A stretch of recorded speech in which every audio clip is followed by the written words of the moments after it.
आता मला आता एवढा मी काही ज्योतिषकार नाही आहे की तुम्हाला तारीख देऊ शकतो, पण एक राजकीय पक्ष आणि मोठा पक्ष जेव्हा दुसरा त्यांच्या सहकारी पक्षांच्या बरोबर चर्चा करत असतो, तो स्वाभाविक आहे की काही ना काही त्याच्यामध्ये चर्चा त्यांच्या श्रेष्ठीमध्ये झाल्याशिवाय ते आम्हाला काय असं सूचना करणार नाही. सर, उद्या वर्धापन आणि त्याच्या अगोदरच तुम्हाला मंत्रिपद भेटत नाही, कुठेतरी कार्यकर्त्यांमध्ये नैराश्य वगैरे असं आहे, हे मी समजू शकतो. असे वेगवेगळे प्रश्न निर्माण लोक करून राहिले.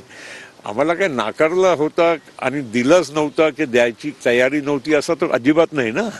जर असं राहिलं असतं तर ते तुम्ही जे प्रश्न विचारतात ते खरं आहे, पण जर आम्हाला त्यांनी काही द्यायच्या कबूल केल्यानंतर आमच्याकडून काही सूचना जे वेगळी गेली त्यामुळे त्यांनी थोडे दिवस थांबायला सांगितलं, त्याचा अर्थ हे नाही आहे की आम्हाला काही आमच्या पक्षाला काही डावलण्याचा की कमी समजण्याचा कुठलाही कारण आहे. खासदारांची संख्या घटली यामुळे आता हा परिणाम आहे. असं आहे की मग घटली की वाढली तो विषयच नाही आहे ना, कारण शिंदे साहेबांचा आणि आमच्या संख्याबळावर तर खूप अंतर आहे.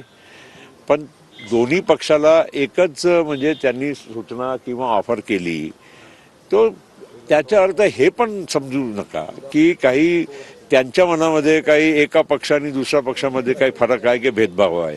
फक्त मला एवढंच म्हणायचं आहे की त्यांनी जर सांगितलं की थोडे दिवस थांबा, धीर ठेवा, त्याचा अर्थ हे नाही ना की त्यांनी आम्हाला स्पष्ट सांगितलं की हे घ्या नाहीतर काहीच नको घ्या, असं अजिबात ते काही बोलले नाही.